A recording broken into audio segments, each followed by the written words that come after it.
Cool. So my name is Sam Black. I am a volunteer with the McCarthy Center. Thanks for coming tonight. We're really excited about this event, and we're glad you all made it out.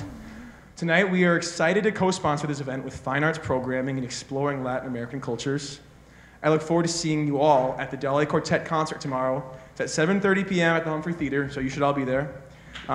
You can still get tickets, too, if you contact box office. They're still available. And $5 student ticket. Yeah, so.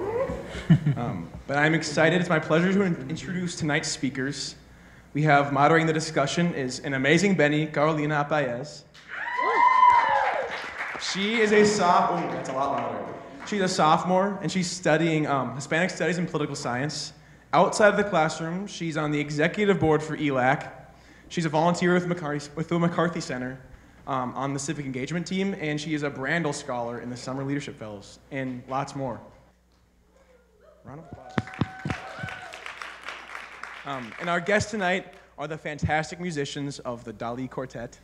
These artists have a passion for bringing Latin American classical and romantic influences to their music, and they travel all around to share the joy of music with audiences, all the way from elementary school students to people like us. So tonight we look forward to learning more about their experiences as Latinx artists in the US and the impact being an artist has had on them as engaged citizens. So please help me welcome Dominique, Carlos, Adriana, and Jesus of the Dalí Quartet. And one more quick announcement before we get going. Next Wednesday, April 3rd, the McCarthy Center is having a debate on the unrestricted freedom of speech versus restriction of hate speech on college campuses. It's going to be at 7 o'clock p.m. in the Pellegrini Auditorium. It's going to be a really cool event, so you guys should all try to make it out to that next Wednesday, April 3rd. All right, without further ado, thank you.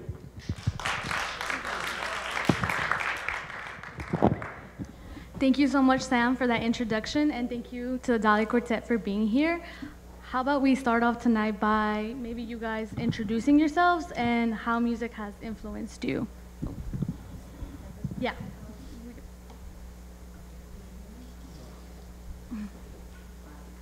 No, it's not on. Can you just take it out?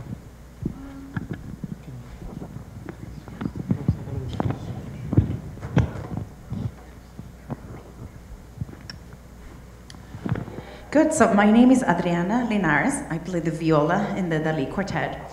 I'm originally from Venezuela. I came here in 1994 to pursue my dream to study music in the United States. And I've been living in the Philadelphia area for the past 17 years. How music has influenced me, perhaps in daily life. I mean, when you become a musician, it pretty much becomes the way you live. I wake up and yes, I eat and do everything, but immediately I go to my instrument. I have to prepare for my rehearsals. I have to teach. I have to read about it. I have to research about it. I have to practice. So I breathe in and out. It's all about my music career, and it happens to be my passion and my career at the same time. So music has influenced me in many ways because I've had the privilege to travel, meet people, be exposed to different cultures, many, many things because of music. So I attribute, part of my life is pretty much filled with music. So it's hard to describe how I've been influenced by it, but the reason I've moved to this country is pretty much because I wanted to pursue a career in music. So my life completely changed when I moved here and I had kids. I married an American citizen, and so it's a huge part of my life, obviously. Okay. No, this one.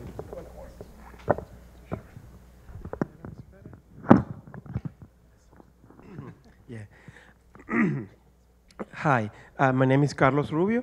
I'm the second violin of the Dalí Quartet. Just like Adriana, I'm originally from Venezuela as well. I left my country in 1997, so I've been here since 21, 22 years.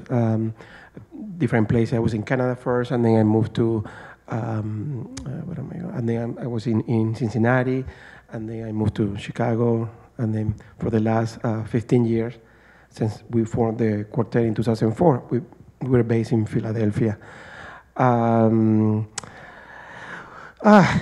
Just a little bit of the same. I mean, music is just something that I don't really think about it, honestly. It's just something that since I started playing the violin around 9 years old.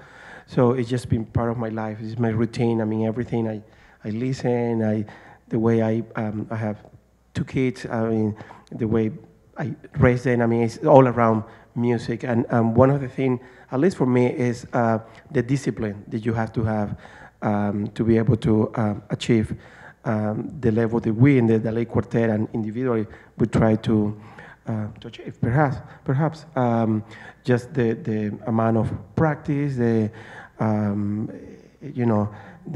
work that we do with our students, also in the school, and just in general, everything, it just, I try to really be an example, through music, with other people, also through, again, in this case, with the quartet. Another part of me also is a little bit of the mission of the Dalí Quartet is to bring our music, Latin American music. So that's another thing that I feel is a mission for myself and for the group to be able to share, our music, our passion, our heritage. So all the combination of, things. I'm Latino. I'm from Venezuela, so I feel very attached to my people, my roots, and. But I think the discipline and the focus, is being I don't know, it's just part of daily for me with music. Hi, my name's Dominic. I'm the first violinist of the Dalí Quartet. I'm actually not Latino. I grew up in Pennsylvania. I'm Italian American and lived in Italy for the better part of a year. I went to state school there and felt firsthand what it was like to be someone in a different country. So sort of I have like an almost inverse experience, as being an American in a foreign country and people going, oh, you look Italian, but you're not. So that's sort of been, that's my background. And I'm really grateful to be introduced and exposed to music that otherwise I don't think I would have interacted with in the same way. So that's been a really interesting thing for me and has broadened my horizons as a musician. My father's a composer, my mother's in theater. I kind of couldn't escape it, so music has followed me since birth. My dad even wrote a piece called Birthing Suite, which is just, you guys have the imagery. Anyway. Good evening. I'm Jesus Morales. I am the cellist of the quartet. I'm originally from Puerto Rico, but the music has been in our veins since day one because all of my siblings are all musicians, including my father, who's actually a law librarian. He was a law librarian, but he's the one who introduced us to music because pretty much every family in Puerto Rico, there's a guitar or some percussion instrument where you will sing and play. So this is just something that we grow up with, always listening to music, participating in what we call parrandas during Christmas time, which is something similar to your Christmas caroling, but for us, that lasts more like 6 weeks. We visit every single friend that you have, and we have an evening party during the Christmas season. Aside from that, once I went to middle school, that's when we started getting more serious into music. That's when I started studying the cello. I started with guitar. I think I had maybe 5 lessons because then our teacher left. So I learned to play 3 chords, which actually helped to play about 300 songs. So that's always great, But then I decided to be more disciplined like everyone else in my family because I'm the youngest. So I had the privilege to see how everybody was growing up and getting serious with their instruments and their craft. And at the same time, then I felt the pressure of being able to keep up with that. And so, I had the pleasure of picking the cello. And ever since, that's all we've been doing, learning not only the craft of playing the instrument, but learning how to play the music from basically every European country.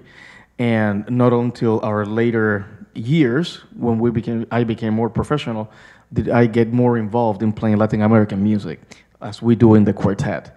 But also, two of my siblings are composers, and I did play a lot of their music. It's just that it felt like, because it's so familiar, and they're my siblings, it didn't feel like I was actually doing something else. It was just as natural. So, and I think that's basically what I've been doing for the past 15, 20 years, is been playing not only the Latin music, but also everything else. So it's always nice to be able to have the differences, the emergence of all different styles. Thank you for coming. Thank you. You guys touched on how music has fundamentally touched your lives. How is it important for you guys to incorporate Latin sounds into your classical music? So, as Jesus said, when you grow up in a Latin American country, mostly, I would say, Caribbean countries like Venezuela, Colombia, Puerto Rico, Cuba, the dance aspect is just, So, I grew up dancing in every party, every weekend. You grow up with at least one person in your family, if it's not your whole family, playing an instrument. And if not, one uncle sings really well, and then like the parranda is on pretty much every gathering. So that is how at least how a lot of us grew up with. I happened to go to a music school, performing arts school growing up, and then I was introduced to the classical instruments. So, as we became professional musicians and all that, it's important for me and for the quartet, Carlos and I, after we were done with our studies on classical music, learning how to, perfect the technique and the craft of learning these instruments alone, we felt the need to explore and present to audiences the Latin American composers, whether it's more academic, classical Latin composers, or even arrangements of songs or tangos or, rumbas and things like that. We felt the need to explore and present those programs to audiences. So that's kind of how the quartet got formed, because there was a hole, there was and we've only had great reactions on being exposed to this, or like exposing people to this kind of music, and which otherwise they might not have the possibility to be introduced to. So in my case, I felt like there was a need to present that music and to share the heritage with what we already had acquired, which was the training in our own musical instruments. But do you want to?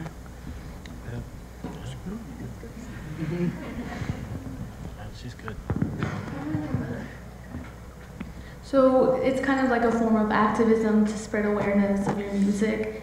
Do you guys feel like that's, very important part of your music, or is it just more of as like a fun way to spread the music? Mm-hmm.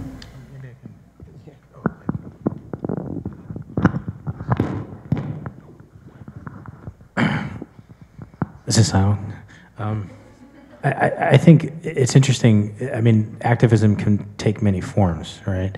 I mean, you can have direct actions, you can protest, you can write a Facebook post, you can, vandalize something. I mean, there's a number of ways of going about it, and some are more effective than others, in my opinion. I think the thing that we do that has the most impact is the educational component of what we bring to residencies like this, but also essentially everything we do outside of the traditional concert hall or that artistic space.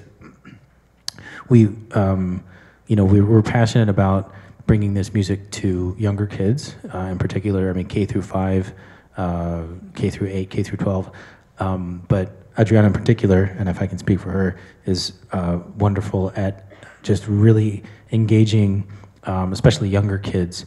I mean, we were just playing for 7th graders this morning, or earlier today, and we were playing for elementary school kids yesterday.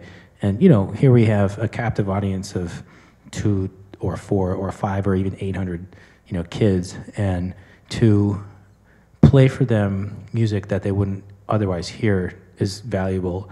To present ourselves as a group that identifies with our champions, a Latino identity, gives kids who may also identify with that a sort of modeling that the imprinting of which I don't think we can understate.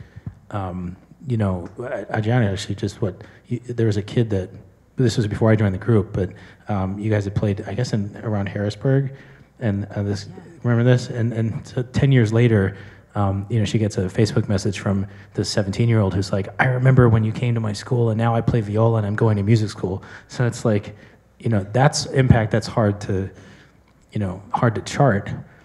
But at least from my perspective, coming in from slightly different background, like, I take the music that I had in my life a little bit for granted, and that's a privilege that not everyone is afforded. So our ability to be ambassadors and to engage civically, I guess, with children in particular, I think is really important, especially in the absence of robust and integrated music education in the public schools in particular. So, you guys wanted to? I'll add to that.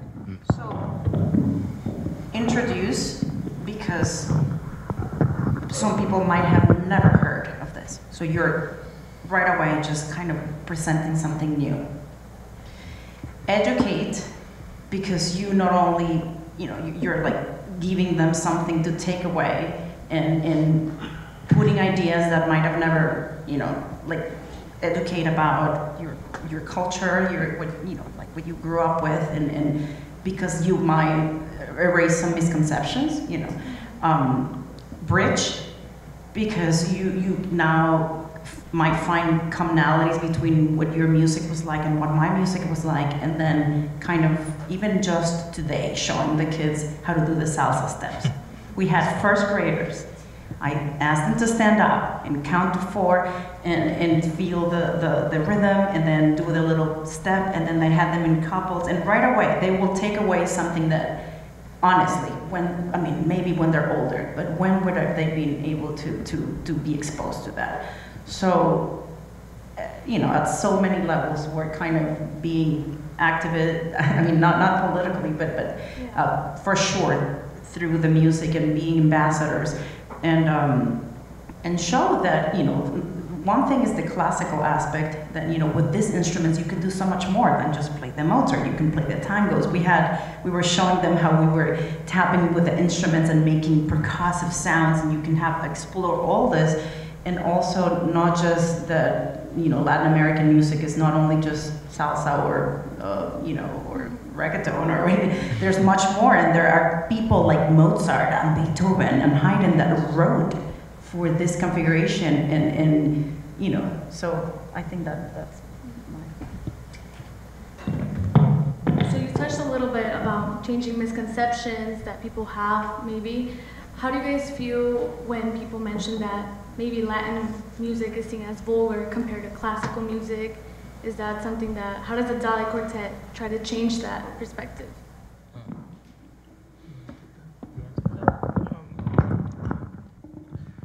This question was sort of asked this morning, in light of a lot of trends, globalization, access, sort of unparalleled access to music, it's sort of, the question is, it reminds me of the notion of decadent art. This was something that was posited by fascist regimes in the 20s and 30s, and it's sort of like, well, where do you draw the line? Is there stuff that truly doesn't have any redeeming quality as art, and then who makes that decision? I think it's interesting that you say that Latin music is perceived as vulgar.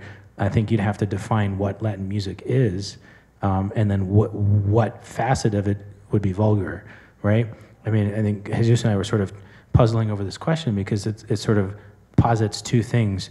One, that there's a monolithic idea of Latin music, which is not the case at all. I mean, think of all the dances we just mentioned right now. I mean, and that each dance comes with a cultural component, with a lot of historical context, and then the transformations of those dances can even, put communities kind of at odds. I mean, I remember it was Antonio this morning was saying, what used to be son that then became salsa really turned off a lot of the old guard. Oh, that's salsa. That stuff's, that stuff's vulgar. So I think you see that happen over time. So I think there's a generational component to that as well. I mean, you think of reggaeton. I mean, maybe Jesus could speak to this a little bit more. But I mean, I remember in high school growing up in Pennsylvania, we were listening to Daddy Yankee, and we're just like, yeah, this is great. And then when you actually read the lyrics, it's like, oh, they're talking about some really nasty stuff going on. So does it have value intrinsically musically? I mean, I think that's a question that needs to be answered. Are the lyrics artistic? Are they poetry? And so that's more the popular music. I think Adriana was mentioning, there are composers that were writing concert music, that are writing academic music, and that's what we're trained to do. If you give us a score by Mozart, boom, we got it. But if you give most other quartets a score by Villa-Lobos, they'd be like, okay, well, we'll try. Maybe we have an edge in that way. I don't know. Well, but the other aspect of the question is, once again, trying to define what Latin music is. And a lot of times, it's a very, very narrow view of what people have, because there are so many genres of Latin music. So, I mean, yes, we have the popular music that you can hear in a disco, or like dance music like salsa. But of course, there's also classical music composers that have been around for centuries. Like from Puerto Rico, we have José Enrique Pedreira, who was writing music in the style of Schubert. So that is still Latin music, but that cannot be considered vulgar. Or like Villalobos, which we are performing, and Ginastera. So again, I think sometimes it's just that's why we play this music, to make sure that we expose all the audiences and students and everybody that there's a lot more than just what you hear. I mean, American music is not just country or pop or, or techno. I mean, or jazz. I mean, there's so much that is American music. So it's the same thing with Latin music. There are many levels. And of course, in every different genre, there's always a very high level and a very low level. So, this is why we want to do this, to make sure that we can expose you to what the best level of Latin music is. And it's kind of like, I relate it to food, because I love food. The more education you get, the more aware you are, the more exposed you are, then you realize there's a whole spectrum of things. So, for example, with food, like when I moved and I was your age, in 1994, you said, I come from Venezuela. Also, you guys eat tacos. No, we don't just eat tacos, we eat arepas. And now, like 20 years ago, nobody knew what an arepa is, or like what. So, everybody just assumed that, it's just Latin American food it was just Mexican food, or, tacos. And now, there's so much more awareness and culture and exposure to much more than just the one type of food. So I relate it to food because it's happening with music now. It's people are becoming more aware, and that is the mission of our quartet. To even when we go to this program with the children, it's called Latin Fiesta, and we go through a travel, like we go from South America to tango in Argentina, and joropos in Venezuela, and salsa in the Caribbean, and boleros in Central America, so that that you can have a much more clear picture that Latin American music is not just salsa, or Latin American food is not just tacos. It's much more than that. And I'm being kind of like generic, but that's when I moved 25 years ago, that was the conception. And now, through awareness, education, and groups like us, then we are definitely ambassadors to change their perspective and educate I think that's a part of the mission, like educate, so then there's no any misconception or that kind of yeah. Like, yeah, I mean, Taco Bell could be a taco, and then you go to Giliberto's, and then you're like, oh no, that's a taco, you know. There's better tacos than Giliberto's. Oh, really? Okay. All right, so which ones? Go to Houston. Oh, yeah? Oh, okay. All right, here we go. Tomorrow. All right, yeah, tomorrow. So you guys talked about how you guys are defying stereotypes and how you're bringing awareness. This comes with growth, as you said. Now people know what arepas are. But is there backlash that you guys notice with this? Maybe when you guys are on tour, are there certain maybe misconceptions that come with that as artists, or not just through the music? This is open to anyone. Yeah, I mean, I remember in Coos Bay. we were just playing Coos Bay, Oregon, and we flew to Seattle, and then flew to Eugene, and then drove to Coos Bay, which is like 2.5 hours. And on the flight from Seattle to Eugene, we were all everyone notices when we get on the plane, because this guy is the cello, right? And then he buys a seat for the cello, and then we all come in with our violins and viola, and we're putting it up. And this one lady was like, "You guys are playing Coos Bay? Oh my God, like I'm from there." So she was really excited. It was a very positive thing. And Carlos goes, "Yeah, we're playing the Egyptian Theater," and that was the name of this like old Egyptian style, Egyptian theater, 1925. I mean, like imagine what people thought that Egypt looked like. I mean, okay. And she goes, "Oh, that's so great. Are you Egyptian?" And he's like, "No, I'm playing your theater in your town." Like, what? So that was just sort of a funny, this is a new experience. I don't know how to define this. We have this sort of, very, Hollywood, Disney idea of what Egyptian is. And here are people who look different who are coming to our town. So availability heuristic, right? You go with whatever you have as your context. So it's very funny. You handled it very well, I have to say. It's like, no, we're cool. We're just playing the theater. We're from Venezuela. It's like. So it's kind of like the opposite effect. There's more encouragement towards it. I think so. I mean, Jenna, maybe you can. Yeah, I mean, I've only encountered since I moved here, sort of like an interest. Perhaps because you're already in a position of like, oh wow, they're talented, or they bring something. Yes, I have to be biased, and you're already in a position where people kind of want to learn about you.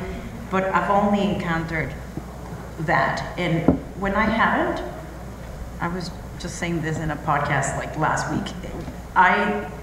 The most honest thing I can do is to show who I really am, and be a human being and connect at that level, and just show who I really am, my honesty, my art, my work ethic, and then after that, it's cured. It's like, it doesn't really matter if I'm Latinx or if I'm a woman. It's about what I had to say and what I contributed, and no longer, that's it. I become, you know what I mean? Because in the later years, I'm not sure if it's because I'm older or there's more awareness of discrimination or this or that, or if I don't have my viola with me, and I'm not in that position of already being on stage and being the start of the night, and I'm just in the supermarket just like another person, and it could happen,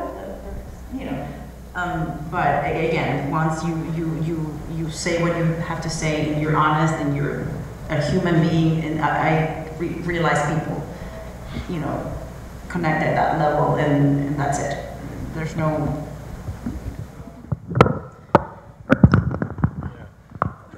I mean, to riff on that a little bit in terms of the perception of the Dalí Quartet. I think if there's a negative perception, it's that, oh, they do the Latin thing, whatever that means, but maybe we won't hire them to like play Beethoven, and that's something we're also trying to defy, because I think we all come from conservatory backgrounds. I mean, we're all trained to play Mozart, to play Beethoven and stuff. So we would hate for us to be pigeonholed as, well, that's the thing they do. And unfortunately, a lot of programming is thematic, and that tends to ghettoize things. So that's something that we try to buck in our programming and stuff. Or yeah, like taking programming in an actual concert. Okay, maybe this time we won't play Beethoven, but we'll play Villa-Lobos, which is still classical, academic music. So I think that helps, I hope, to slowly change that perception. But yeah, I think we've been pretty lucky, actually. So going off of that, do you feel like the group has to work maybe twice as hard? I know that there's kind of a thing where Latinos or Hispanics have to work twice as hard to get recognized, but does the Dalí Quartet face that, or is it more like kind of, like maybe you mentioned maybe you guys can't play Mozart, you guys are only bound to that Latin thing? Yeah, I mean, on our demo CD, which unfortunately we didn't bring with us, we have Schubert on the same disc, and I feel like it's a pretty good recording. So if people listen to that, the proof is in the pudding. I don't know if you guys want to contribute. Right. Well, I always ask the same question, but I answer the question with another question, because we get that sometimes. It's like, well, since you're Latino, you probably are only good at playing Latin music. And I say, well, you're American. Are you good at playing Bach? It's German music. I mean, so why is it that one culture is only able to do one thing? Again, we all went to conservatories, we all learn how to play all the classical masters, but we also have I would say the advantage to actually have also grown up with a Latin culture, which we can play all of South America and all the Caribbean, which is something that is not taught in conservatories. So I think, to an extent, we actually have an amazing advantage because we also grow up with these rhythms that we listen to, that immediately you hear the beat, you start dancing. I taste good food, I immediately start to dance. It's really weird. But it's one of those things that, it's in your blood. And, but I think the more that you're exposed to different cultures, music, and tastes, it just makes you a lot more aware and giving to other people. Yeah, and again, coming at the group from a slightly different background, I feel like a lot of the things that make musicians good and a lot of the things that make music intrinsically enjoyable or artistic are sort of the fundamentals. Like, can you play in time? Can you play in tune? Can you play with good rhythm, good sense of sound? And those are things that transcend cultural boundaries and limitations. So that's sort of working too hard for something. I don't sort of believe that. I feel like everyone should work as hard as they can, and that is the thing that shows through. I mean, there are. I mean, maybe that's an idealistic stance, but. I mean, I agree, but sometimes I do feel like you did great the Latino thing, and they can do the Beethoven really well too. So there might have been a little bit of a surprise. To be honest. I mean, maybe that's more settled. People will not, but I won't lie. And I sometimes feel like I might have to prove a little bit more, because if they already put you in a category, they're not expecting you to play the Beethoven really well, and then the Beethoven, okay, that sounded pretty good. So then, okay, great, then they leave. But there is a little bit of that. I mean, I always assumed, and this is a story that I tell my kids all the time. When I moved, I was 17, I took a freshman course on English, and I always assumed that because my English was a second language, I was not going to do well. And I always assumed that my grades were going to be lower. And then one teacher told me, he read my paper in front of everybody, and it had little mistakes, but the content was smart and good. But I always assumed, I'm an immigrant, it's not my language, I'm Latino, it's not going to be good enough. So there's a little chip of that. It's going away as I grow and you become more confident, but if we want to be honest, yes, that's a little bit of. So how about we open it up to the audience for questions?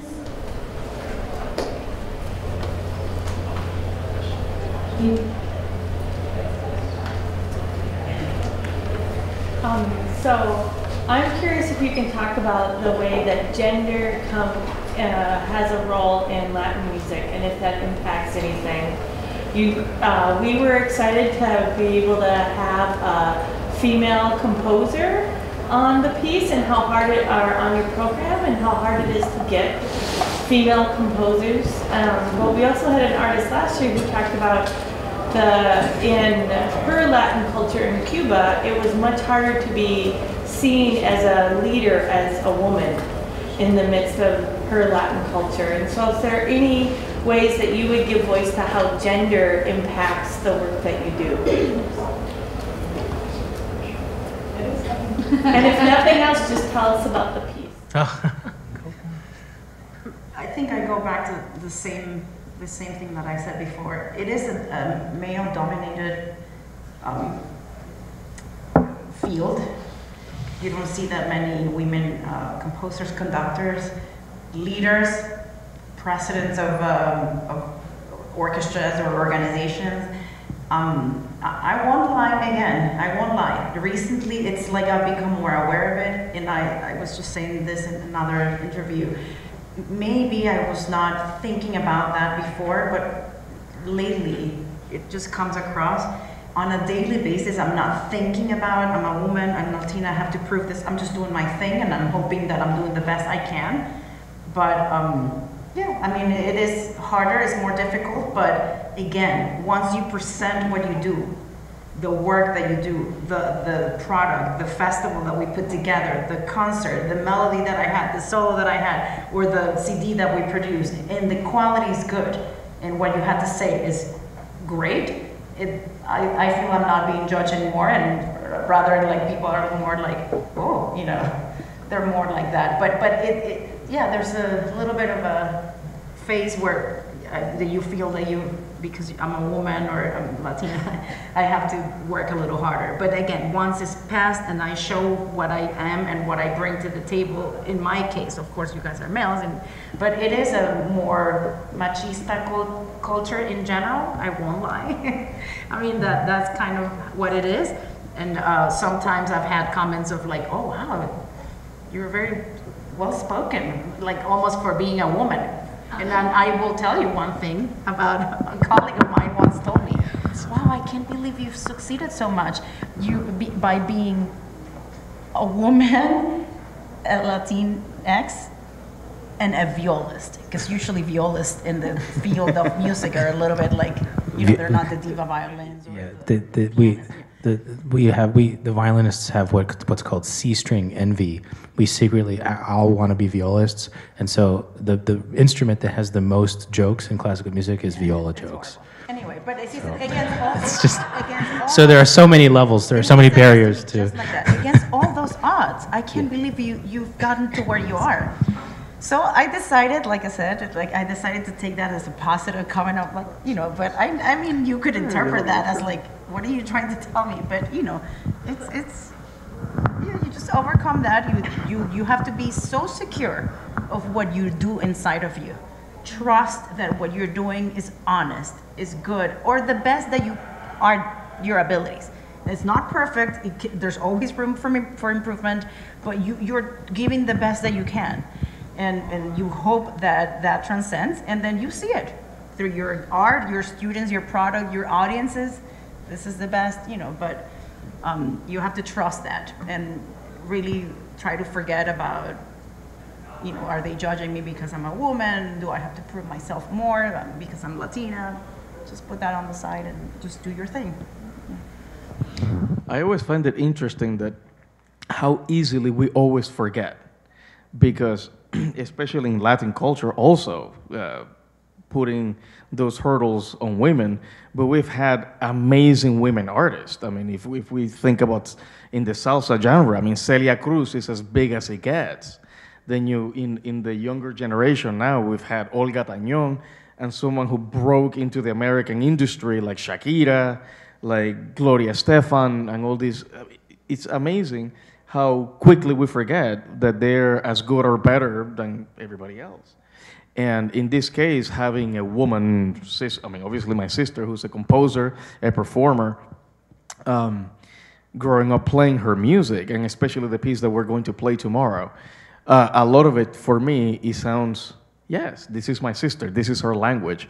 I already recognize this is how it's going to go because I've heard it before, and I'm incredibly excited about the piece because there's a series. This one is Divertimento número 3, Divertimento Caribeño number 3.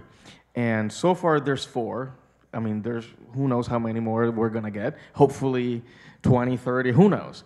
But I know for a fact the first one she actually wrote for my brother Ricardo, who's a clarinetist, for piano and clarinet. The second one she wrote for the oboist of the Puerto Rico Symphony, which is for oboe and piano. And then this one and the number 4, which is the one that she actually wrote for me, which is for orchestra and cello, that was commissioned with my other brother, who's a conductor, Jaime, and the Central Ohio Symphony Orchestra. So, I mean, there's so much music and so much to do and so much variety. So I don't know why we always have this issue, but it's because we tend to forget that, they're there and it's amazing and it's an amazing collaboration. So I just think, but it happens in this culture too. So it's just a matter of being unaware or unappreciative. And if I can just add anecdotally, we visited Sonia's place in outside of Cincinnati, and this was my sort of first time experiencing sort of a parranda, But we got there around 4. We didn't leave till 11, and from after we ate, which was unbelievable. We just started playing music, and she was at the keys, by there, and there was no question who was in charge. I mean, she was calling out the tunes, she was handing out the arrangements. It was really cool, and we all felt, very taken care of, and that we had incredible leadership, behind the keys and singing, and I mean, it was a real treat to work with her. So, yeah. What do you think, Carlos? I agree. He's the talkative one in the group. Yeah.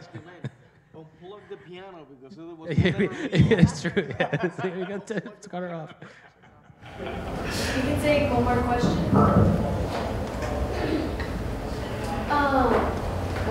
So my question was, do you receive more backlash from the Latinx community when you play classical music, because it's something that isn't as mainstream in a lot of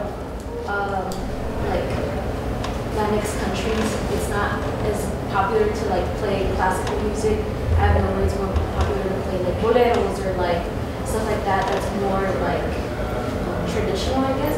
So do you receive backlash from that from the community itself, or is it you introduce them sometimes to a new genre that they weren't necessarily aware of or that they didn't know? I don't know, at least speaking for myself, I didn't really, I guess I knew, but I didn't know that there were so many classical composers and things like that that were Latin American. I just kind of always thought we have our traditional music. I didn't think we are operating in these other genres.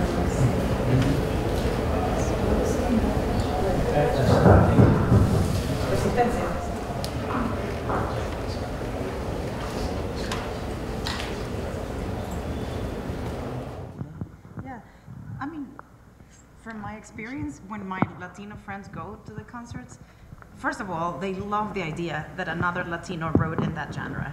They already automatically feel identified. Second, some of the music is inspired by dances that might be familiar, even if they don't recognize the tune. The rhythms themselves, it speaks to them. So that's another immediate connection right there. And sometimes on the second part of the programs, we may throw in an arrangement or a tango or a song that was familiar to them, and that's the home run right there. We got them. So we not only got the Latino one that was oh, this is kind of familiar, and I'm being introduced to something new, but we got them, and we also got the new American audience that had never been.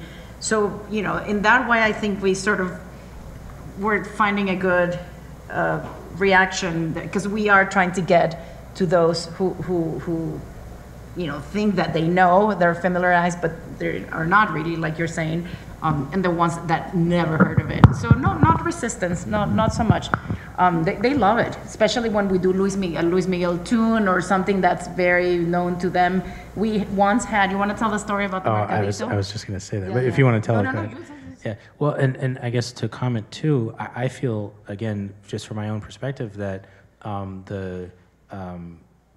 that we do a really good job of programming. So there's something for everybody, even within one show. So if you're not really into the popular thing and you're coming at it as like a classical music nerd, it's sort of like, oh, you know, there's something for you. If you're like, man, it's Luis Miguel or bust, okay, we got you too, but listen to this as well, you know? But this was we were playing a subscription concert in Memphis, Tennessee, and with a presenter that we know very well. She's a great friend of ours and loves what we do. And, you know, we'd sold tickets, and we're excited about the subscription concert at the university. But we were also asked about a month before to make a small Facebook video in Spanish and advertising a free show we were going to give at the Mercadito de Memphis, which is this like kind of open air market that, you know, specialized in Latin American goods, food, you know, it's like food court and everything. Really cool sort of idea. Of course, we jumped at it, and we show up around 2. And like nobody's there, and we're going, man, did they get the message? Like, what's happening? Around 2:15, 300 people showed up, of whom 80 were children, and they were digging it and loving it. But there was this one lady, and when we went to our more sort of popular set, she knew all the words to all the tunes. So, you know, you don't know who you're going to impact, but there's always like one person, you never know who it's going to be, and she was just over the moon.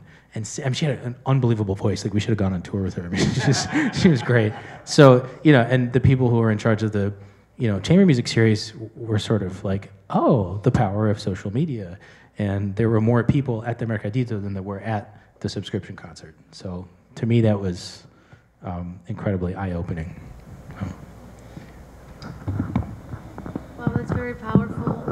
I think it's time we can transition for you guys to perform. Thank you very much for answering our questions, and to the audience, can we give a round of applause?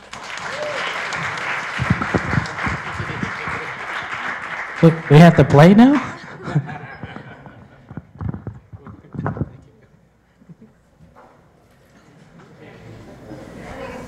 So, I guess while we're setting up, Adriana's asking that I say a little bit of something about the pieces we're going to play for you. So, the first piece we're going to play is by Astor Piazzolla. Astor Piazzolla was an Argentinian composer who went to Paris to study with Nadia Boulanger. She was a major figure in the 20th century. Another woman composer who I think is probably overlooked, but is very well known in musical circles. She taught Aaron Copland, she taught Philip Glass, and she taught a lot of the American great, 20th century men. And her younger sister, unfortunately, died tragically at a very young age, but she also wrote beautifully. I just recently played her piece called De Matin de Printemps, beautiful piece for violin piano. In any event, Piazzolla came to her and, wanted to, be the avant-garde composer that he's set up to be, and she said, no, you should really get back in touch with your roots. Go back to Argentina, and you're doing something really cool with this tango thing. Why don't you develop that? So he took her advice, and he basically founded Tango Nuevo, New Tango, and it's a wonderfully rich kind of jazz-influenced, very harmonically dense approach to tango. It makes it hard to dance, so a lot of dancers really don't like dancing Piazzolla because it's really tough. But it's really fun for us to play. Hello. Okay. This piece was the first piece that he wrote after he spent some time in New York, but he moved back to Buenos Aires in 1954, 55, and so he wrote this for his own quartet, which is a real tango band, bass, bandoneon, violin, piano. But then he arranged it for string quartet and later string orchestra. He also wrote a piece in 1985 called Four for Tango that he dedicated to the Kronos Quartet, which at the time was the sort of premier new music string quartet. They're still around actually, and they're doing really well. We play that piece and it's on our album, which we don't have with us unfortunately, but this is a piece that's sort of proto-Piazzolla. For those who are into Piazzolla, this is something that is not fully formed yet and kind of incorporates French kind of impressionist inspired sounds, 50s dance hall, kind of Radio City Music Hall sort of vibe. And we'll play it tomorrow, but we thought we'd give you this. So, thank you.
come tomorrow with a good rest. It'll be like 1 minute.